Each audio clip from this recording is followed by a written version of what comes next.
Harvard Yard was roaring with cheers when my twin sister got a trip around Europe and I got a $10 Starbucks card with a handwritten note, "Gratitude makes life richer."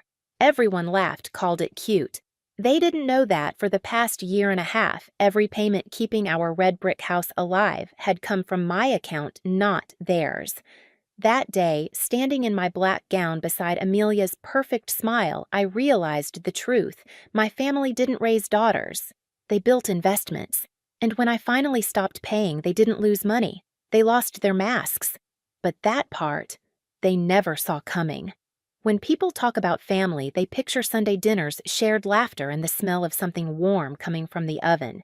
In the Morgan house, everything looked perfect: red brick walls, white door hydrangeas in the front yard. But inside, love had a dress code and I was always underdressed. Mom Diane loved presentation. Her smile could host fundraisers, her tone could end arguments. She believed in appearances more than affection. Amelia, my twin, was her masterpiece: charming, graceful, the kind of girl who sparkled even in bad lighting. I was the other one, the one who kept the Wi-Fi running and the bills paid on time. When we were 10, we played at a small recital downtown. I remember the faint citrus scent from Mom's perfume and the squeak of folding chairs. I played Beethoven's Moonlight Sonata, every note precise.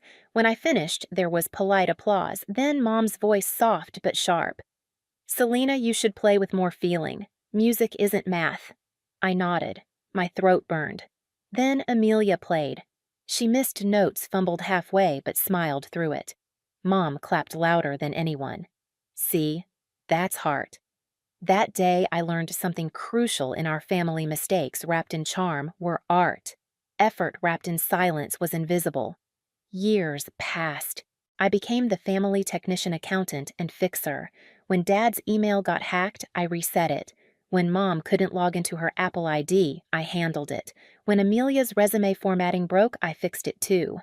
And when the mortgage notice came, interest rates rising, panic creeping into Dad's voice, I opened my laptop and quietly took care of it.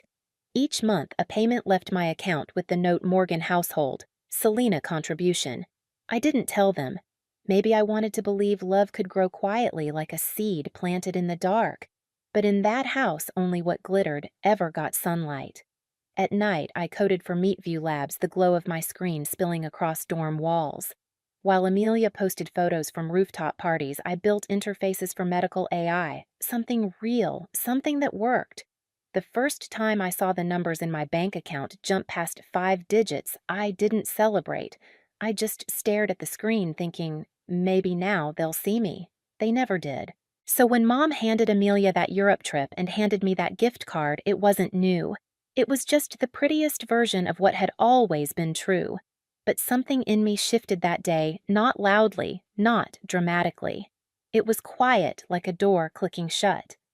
Graduation dinner was supposed to feel like an ending and a beginning. Instead, it felt like a verdict. The dining room glowed under the chandelier. The cake said, "Congratulations, Amelia and Selena," but her name was written twice the size. Mom's voice carried over the clinking of silverware. "Amelia will need to pack soon. Paris first, then Venice. She's always had such vision." Dad raised his glass. "Both my daughters are brilliant, but Amelia, she just has that spark of leadership." The table laughed. I smiled, cutting a slice of cake I didn't taste. When Mom turned to me, her tone softened into that patronizing sweetness she called wisdom. "Selena, dear, you should learn to be happy with less. Gratitude makes life richer." I nodded, though inside something cracked so quietly it almost sounded like relief. Later that night, while Amelia posted pictures of her cake, I sat in my childhood room, lit by the blue glow of my laptop. I opened the banking app out of habit. The list of payments appeared, each one marked Morgan household, Selena contribution, 18 months, $3,200 every month. The thought hit like cold water. They'd never even wondered. They believed in miracles, interest rates dropping, the bank being kind, anything but the truth that I'd been holding that roof up. The next morning, I stopped the automatic transfer. It felt small, final. 2 weeks later, Dad called. "The bank says the payment didn't go through." "Did something happen?" "Yes," I said quietly. "I stopped paying." Silence. Then his voice sharpened. Selena, you can't just walk away. We're family. You have an obligation to help. I did help, I said. For a year and a half. Mom's voice joined in, trembling with disbelief. Don't be dramatic. You're lucky to have what you do. Don't let success make you arrogant. I almost laughed. I'm not arrogant, Mom. I'm tired. They didn't understand. Maybe they never would. That night, I packed. No yelling, no tears, just the steady sound of zippers and folded fabric.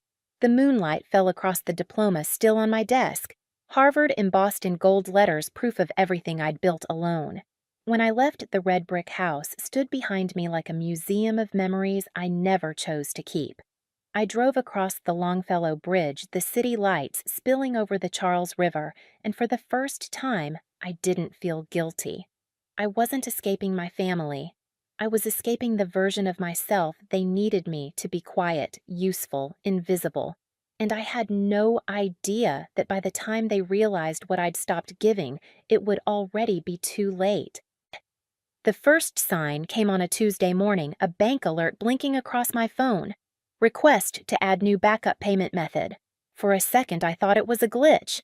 Then I saw the name Michael Morgan, my father. He hadn't called to ask. He'd simply tried to reconnect my account to their mortgage as if my money still belonged to the family by default.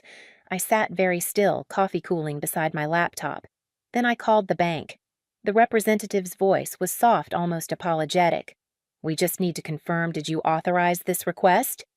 No, I said. Freeze the account. Log the activity.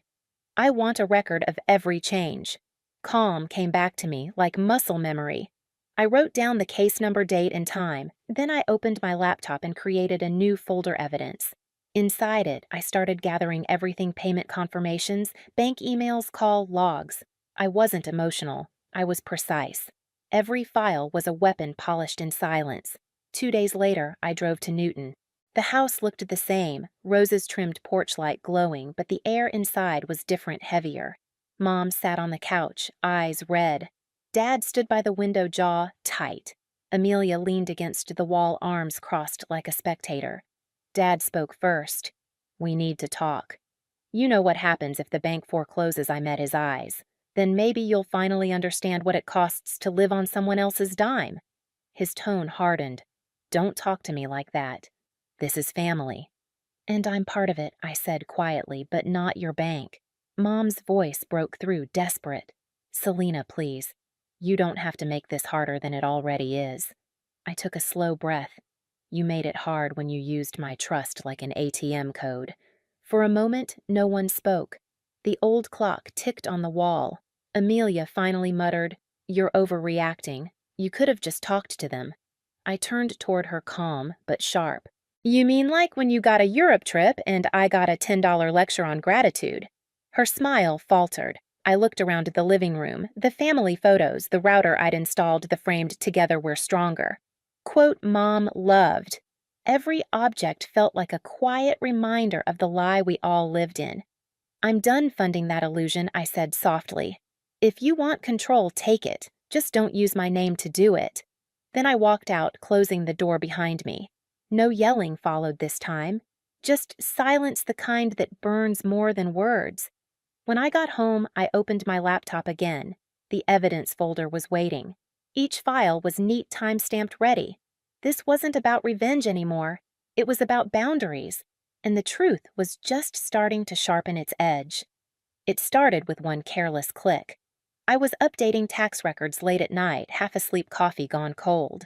I attached a document from my evidence folder screens of every payment I'd made to keep the mortgage alive and meant to send it to my accountant.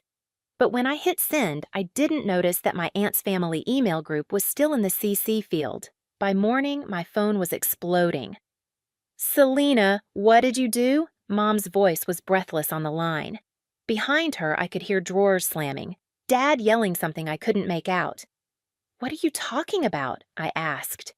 Everyone's seen it. Helen posted it on Facebook. You sent the payment records to the whole family. I pulled up my inbox. Hundreds of notifications, screenshots, shocked emojis, comment threads under a post that read, 18 months of payments, labeled Selena contribution. Did anyone know she paid their mortgage? The post had already spread beyond family. Church friends, neighbors, even Mom's volunteer group had shared it. Some comments were kind. She's such a good daughter. Others were cruel. Maybe she's just trying to show off. But none of that mattered. The story was out and no one could put it back. That afternoon, my father called. His voice was stripped bare, no pretense left. "Do you know what you've done? People are calling, asking if we used you. You've embarrassed this family." I let out a quiet breath. "No, Dad. I didn't embarrass anyone. I just stopped hiding the truth." "You could have handled this privately," he snapped. "I did," I said, "for a year and a half." He hung up. Hours later, the local bank manager called him in for a meeting. The refinance application he'd submitted was flagged unstable payment history, the letter said.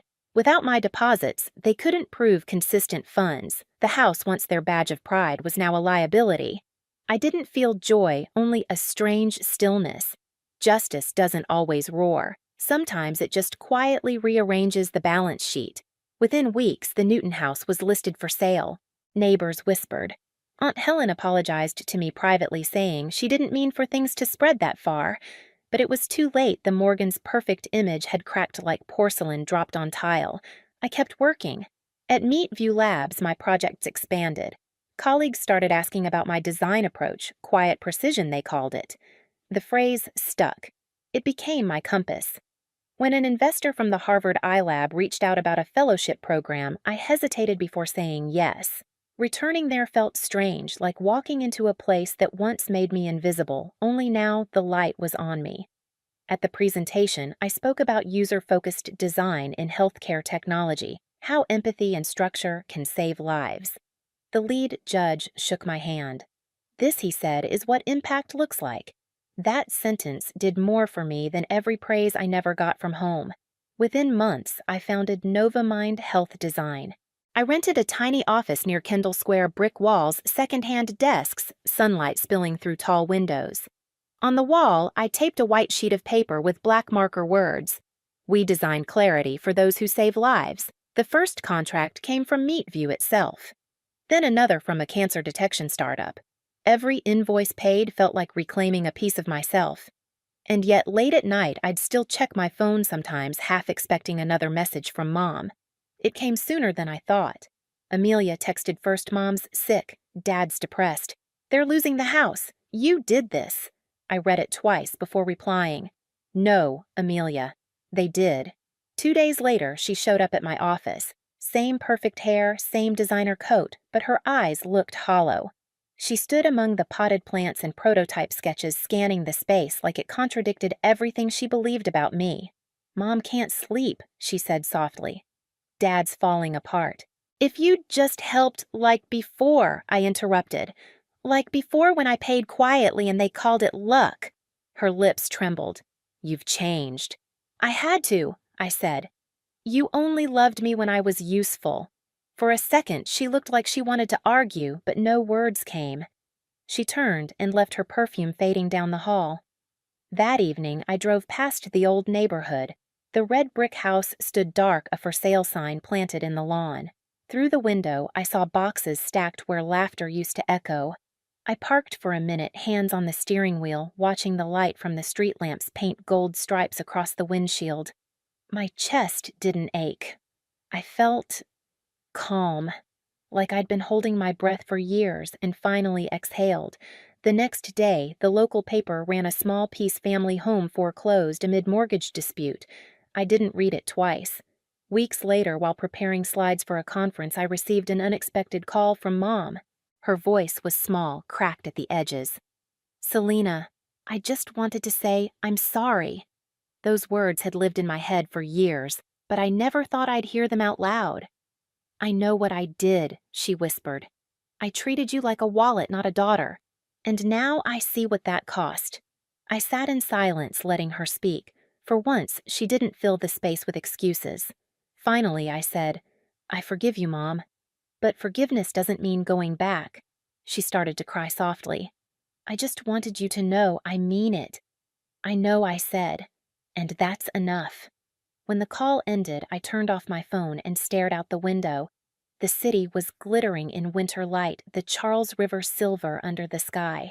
They had lost the house that defined them, but I had built something that couldn't be foreclosed, my boundaries, my peace. Justice hadn't come with sirens or revenge speeches. It came in the quiet, the kind of quiet where truth finally breathes. I ran into Mom by accident one late winter afternoon. The Whole Foods in Cambridge was warm and bright against the cold outside, the air smelling of oranges and fresh bread. I was reaching for a bundle of bok choy when I heard it, her voice, trembling, fragile. Selena. I turned. She looked smaller than I remembered, her coat, too big, hair streaked with silver. For a moment we just stared. Then she stepped closer, eyes glassy. I don't want to make excuses. I just want to say I'm sorry. Her voice cracked. I thought I was teaching you gratitude. I was teaching you how to disappear. I should have protected you, not the image of our family. I gripped the cart handle, feeling the cold metal against my palm. I already forgave you, Mom, I said quietly, but I'm not coming back. She nodded, tears sliding down her cheeks. I don't want you to. I just needed you to know I see it now. The store music shifted to Moon River. The same melody from our childhood recital, only softer, slower. For a moment, time folded. I wasn't angry anymore, just tired and free. When she reached out, I didn't pull away. I gave her hand a small squeeze. I hope you find peace, I whispered. She turned, walking toward the checkout. The gray coat hung heavy on her shoulders. I watched until she disappeared down the aisle. Outside, the air was sharp and clean.